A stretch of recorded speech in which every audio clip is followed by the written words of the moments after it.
Are you worried that your spiritual growth has been halted? Today we're going to talk about 3 ways that has happened.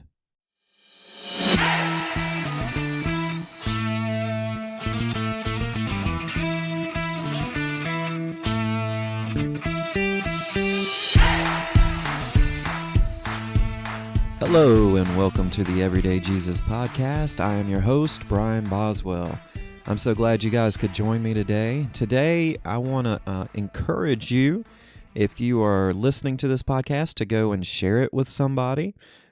You're sharing the podcast is how the podcast grows. So if you would go out and share it, send it to somebody on Facebook, encourage them. That's the entire point. So go find somebody and send them this podcast in particular, and maybe you can help them the way that you have been helped and blessed. So today we're going to look at 3 ways that to halt spiritual growth. Not that we want to halt spiritual growth, but we sometimes do these things inadvertently. We sometimes allow these characteristics to basically infiltrate our lives. And so today we're going to look at 3 different ways that spiritual growth is halted in our life and what's behind it. So the number 1 way that spiritual growth is halted in our life is laziness. Now, this is one of the most obvious enemies of personal or spiritual growth. We cannot grow when we are lazy. Let me say that one more time. We cannot grow when we are lazy. The Bible calls this slothfulness. Proverbs 19:24, the sluggard buries his hand in the dish and will not even bring it back to his mouth. Laziness causes you to really you have no motivational drive. And you can't grow unless you have some motivational drive. You've got to have some drivenness about you. You got to be ready to grow. Well, how do you grow? Well, you have to actually go out and do something. You can't do the same things that you've always done and expect growth to happen. You actually have to rid yourself of laziness. Proverbs 21:25 through 26 puts it this way: the desire of the sluggard kills him, for his hands refuse to labor. All day long he craves and craves, but the righteous gives and does not hold back.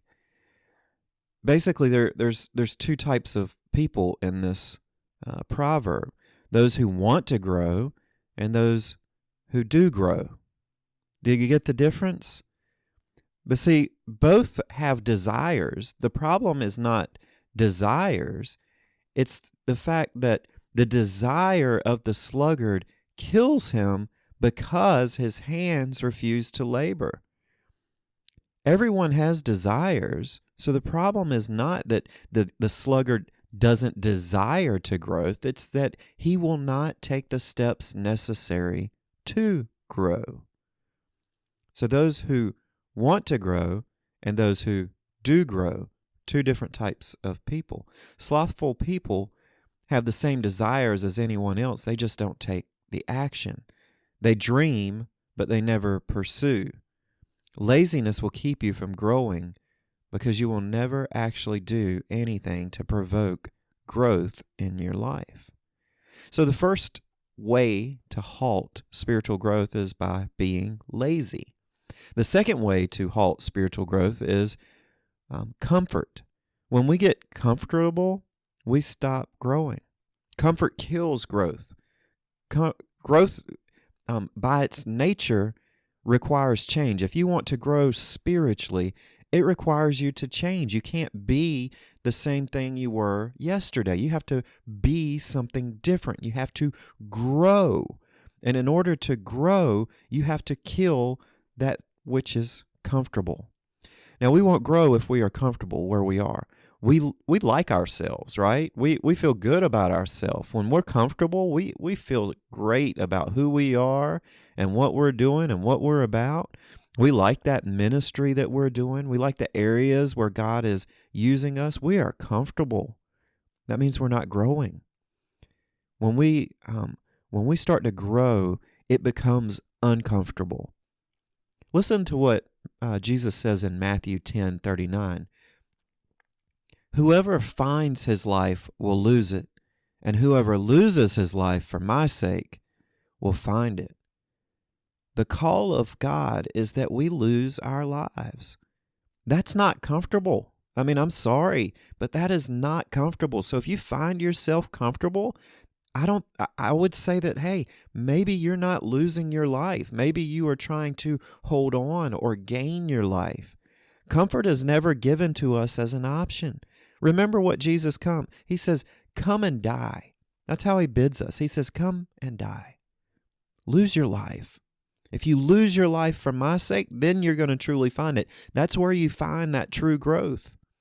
True growth in our personal lives only takes place when we lay down our lives and do what he calls us to do. And that doesn't involve comfort. That's uncomfortable. Growth, spiritual growth in our lives is uncomfortable.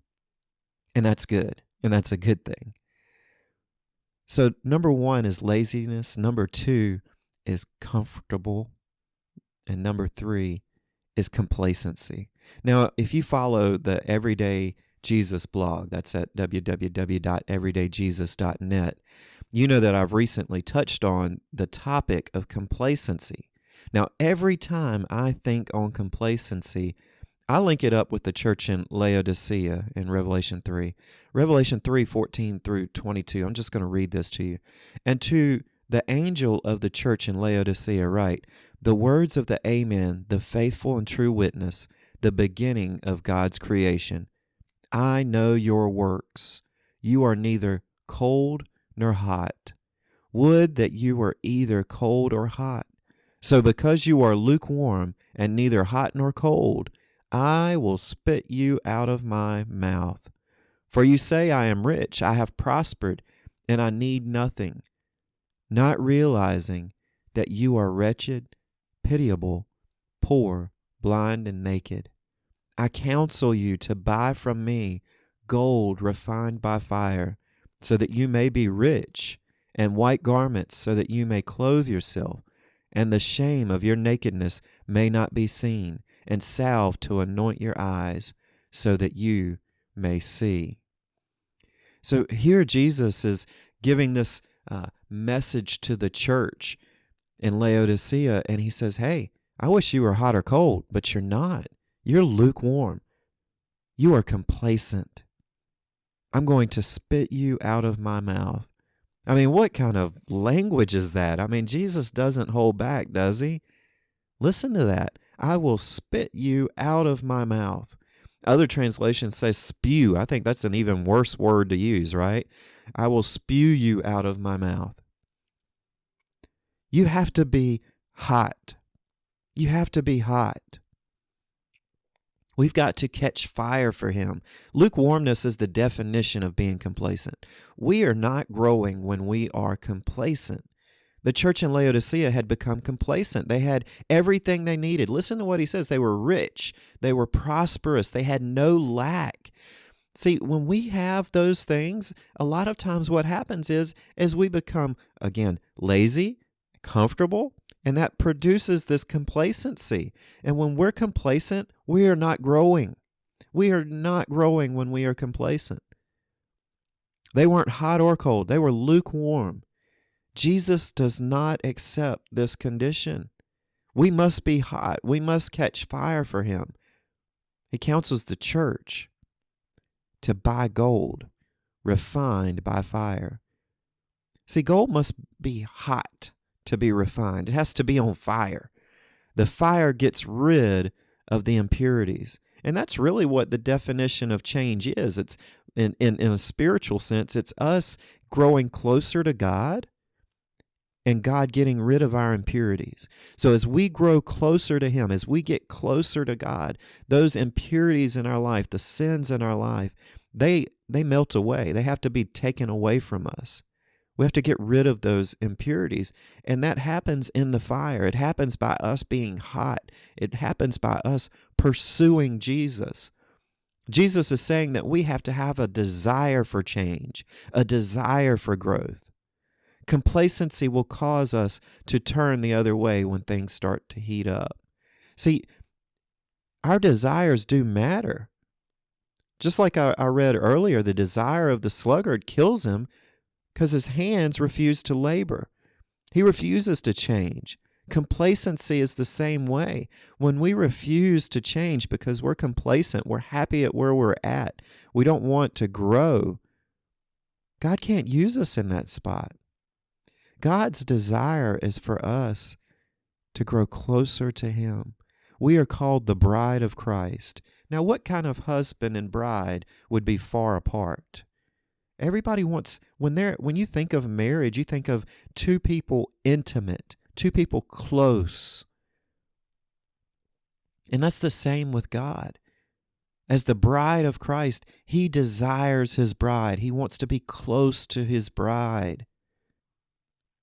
We have to be willing to grow closer to Him. And that happens in the fire. That happens when we aren't complacent. That happens when we become uncomfortable. That happens when we rebuke the laziness in our life.